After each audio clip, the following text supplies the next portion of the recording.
ನಮಸ್ತೆ ಎಲ್ಲರಿಗೂ, ಪ್ರಾಣಮಹಿ ಚಾನೆಲ್ಗೆ ಸ್ವಾಗತ. ನಾನು ಪ್ರಣಾಮ್ಯ ಧೀಮಹಿ CS. ಬಲವಾನ್ ಕಹ.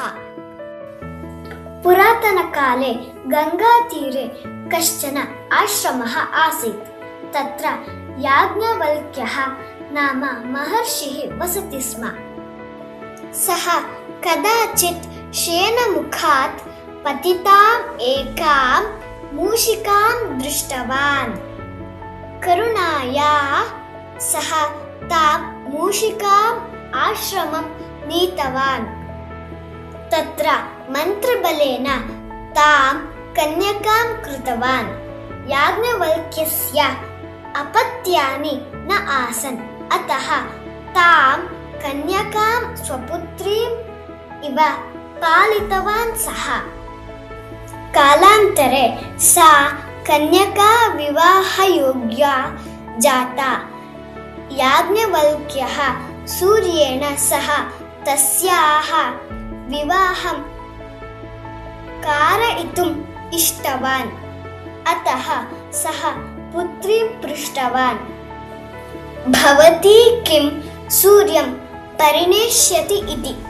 तदा सा उक्तवती, अहं सूर्यस्य तापं सोढुं न शक्नोमि, अतः इतोपि उत्तमम् अन्यं वरं भवान् सूचयतु इति. ऋषिः सूर्यम् एव पृष्टवान्, भगवान् भवतः अपेक्षया उत्तमः वरः कः इति. सूर्यः उक्तवान्, मेघः माम् आच्छाद्य तिष्ठति, सः मम अपेक्षया बलवान् योग्यः चापि इति. ऋषिः मेघम् आहूतवान्, पुनः पुत्रीं पृष्टवान्, भवती एतं परिणेष्यति किम् इति. सा उक्तवती, एतस्य वर्णः कृष्णः, अतः एषः मास्तु.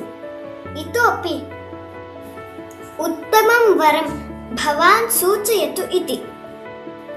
ऋषिः मेघं पृष्टवान्.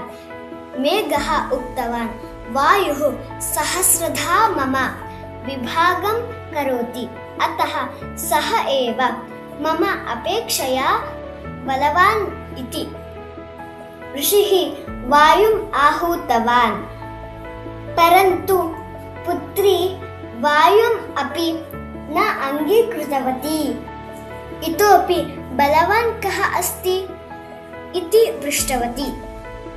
अहं पर्वतं कम्पयितुं न शक्नोमि, अतः पर्वतः एव बलवान् इति वायुः उक्तवान्. अनन्तरं ऋषिः पर्वतम् आहूतवान्, परन्तु पर्वतः उक्तवान्, यद्यपि अहं बलवान्, तथापि मूषिकः मम शरीरे सर्वत्र बिलं करोति, अतः मूषिकः एव मम अपेक्षया बलवान् इति. ऋषिः मूषिकम् आहूतवान्, पुत्रीं पृष्टवान्, भवती एतं परिणेष्यति किम् इति. सा सन्तोषेण अङ्गीकृतवती.